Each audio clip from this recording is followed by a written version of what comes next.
Olá, pessoal! E vamos agora para o nosso terceiro vídeo do Dicas que a Nath curte para a prova do Enem.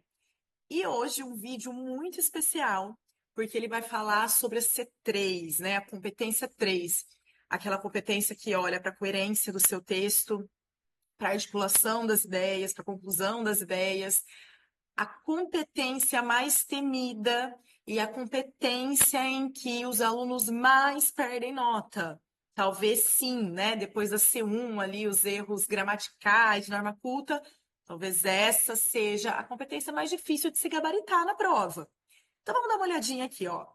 Vocês têm que ter em mente que o corretor vai estar olhando se o teu texto demonstra para ele que você fez um projeto de texto estratégico, que você pensou, organizou bem, né, esses argumentos antes de escrever o seu texto precisa ter um percurso argumentativo bem marcado na própria introdução do seu texto.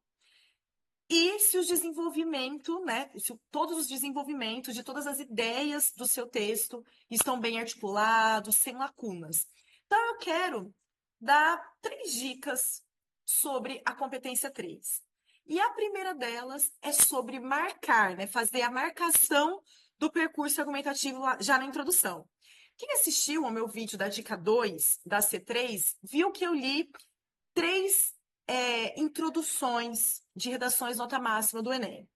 Vocês vão perceber que elas seguem mais ou menos o mesmo padrão de uma frase de abertura, que é marcada por um repertório, que serve de ponte para trazer a problematização do tema, e todas as introduções são encerradas pelo percurso argumentativo. Esse percurso argumentativo, pessoal, é a tese, né? A gente costuma dizer que o Enem, por ele trazer um tema que é problema, a tese de vocês a gente chama de tese e percurso. Quer dizer, são os argumentos que você vai usar, as causas e ou consequências que vocês vão usar de argumentos para desenvolver o tema problema que o Enem te apresentar. Então, após essa frase de abertura e esse tema problematizado, não deixe de fazer o percurso argumentativo como esses 2 exemplos que eu trouxe aqui, ó.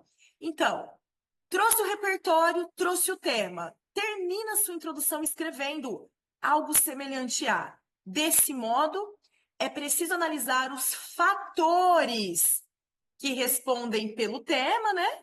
Que você estiver desenvolvendo, a fim de que se proponham intervenções transformadoras. Esses fatores, pessoal, precisam ser enumerados. Então, por exemplo, desse modo é preciso analisar argumento 1 e argumento 2 que respondem ao tema para se propor intervenções transformadoras. Esse é o objetivo da sua prova do Enem. E isso precisa ser dito na introdução do seu texto. Olha outro exemplo aqui que eu coloquei em azul. Trouxe o repertório, trouxe o tema, coloca o seu percurso. Desse modo, é preciso analisar os fatores. Enumera quais fatores são esses. Então, os fatores culturais e político-estruturais que respondem pelo tema que você estiver escrevendo, né? A fim de que se proponham intervenções transformadoras. Nesse caso, o teu corretor já entendeu que no próximo parágrafo, quer dizer, o segundo parágrafo da sua dissertação, você vai falar sobre os fatores culturais.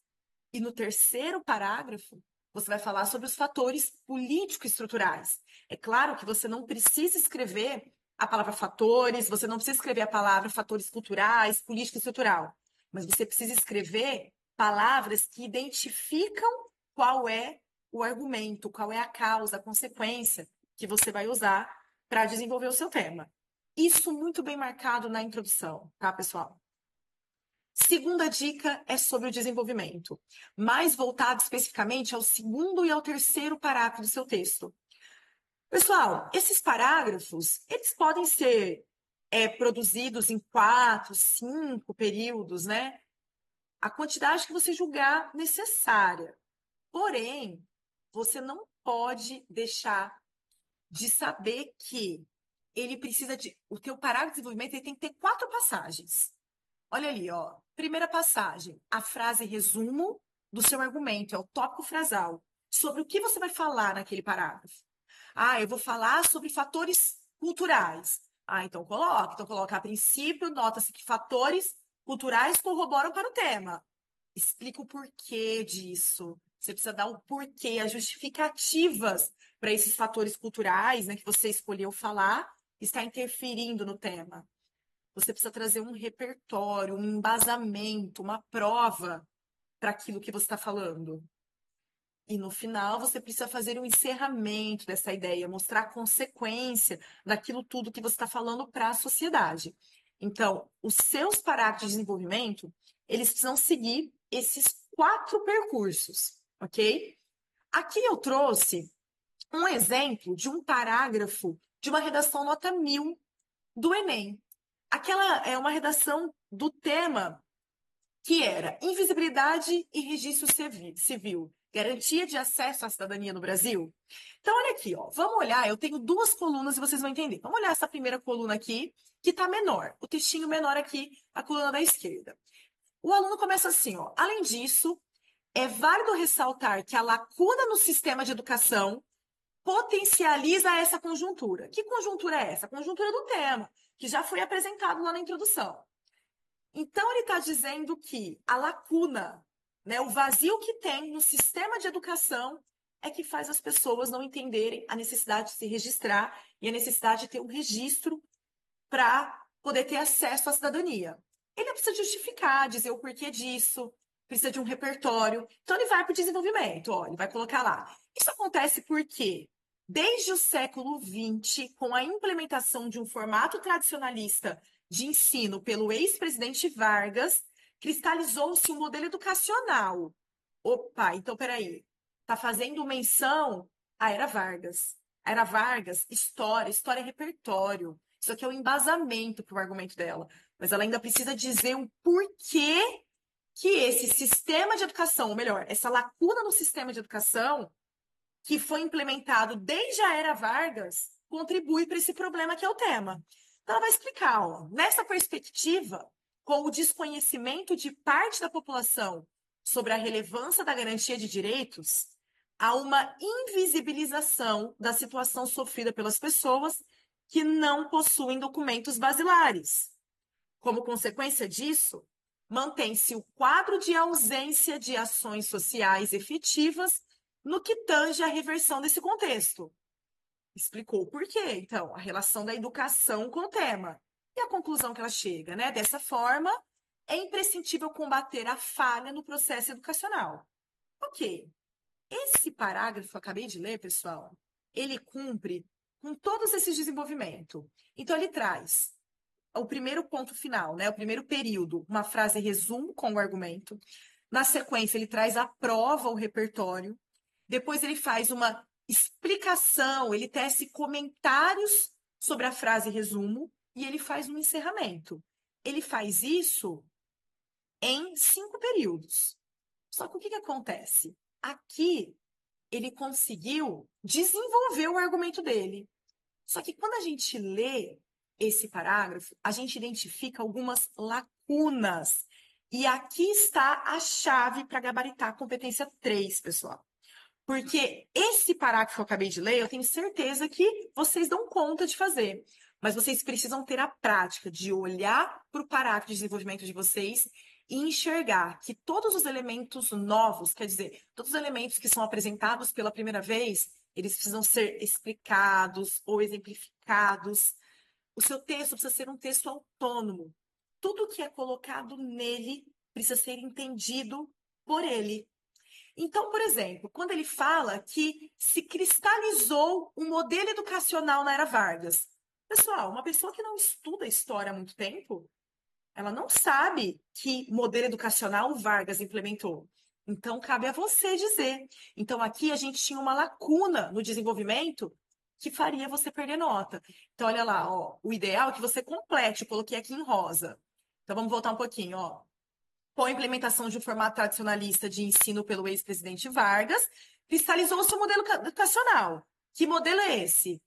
Que negligencia o aprendizado de temas transversais, a exemplo de concepções básicas da cidadania. Agora eu entendi.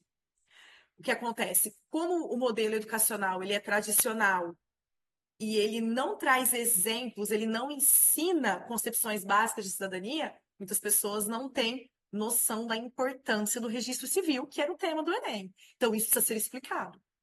Mais uma coisa, ó, na sequência, ele fala aqui, com o desconhecimento de parte da população. Mas espera aí, se tem educação, por que que tem esse desconhecimento? Então ele justifica, ó, esse desconhecimento, ele é oriundo da escassez instrutiva. Que escassez instrutiva é essa? Agora já está explicado anteriormente, desse modelo educacional tradicional aqui, que foi implementado por Vargas. Aí, um pouquinho mais à frente, o aluno fala sobre documentos basilares. Mas o que são documentos basilares? Até então não tinha sido mencionado. Então, isso precisa ser exemplificado para que não fique uma lacuna em seu texto. Então, olha lá, ó. Como a certidão de nascimento. Agora eu entendi o que é um documento basilar, certo? Aí ele traz uma consequência. Ó. Como consequência disso, mantém-se o quadro de ausência de ações sociais efetivas no que tange a reversão desse contexto. Ah, ok, a consequência. Não reverte esse contexto. E não tendo essa reversão, que consequência isso gera? Eu preciso dizer para o meu leitor, né? Eu não posso pressupor que ele entende. Então, olha lá, o que isso gera, né? Fragiliza, ó, fragilizando com isso a isonomia presente nas relações democráticas. Eu tenho que ir preenchendo as lacunas de todos os elementos novos que eu coloco no meu parágrafo de desenvolvimento. E ainda ali no finalzinho do texto, o aluno deixa escrito assim, ó. Dessa forma, é imprescindível combater a falha no processo educacional. Mas por quê? Porque você precisa dizer o porquê que tem que combater essa falha. O seu parágrafo não diz o porquê que tem que combater. Então, olha lá, ó, visto que marginaliza uma classe da sociedade. Uma classe da sociedade fica marginalizada e sem os direitos de cidadão. A hora que a gente coloca esses trechinhos que eu completei em rosa, a gente tem um parágrafo totalmente desenvolvido que é nota 200 na C3 do Enem. Então, bastante atenção nas lacunas. E a última dica que a Nath curte desse vídeo está nessas palavrinhas mágicas aqui, pessoal.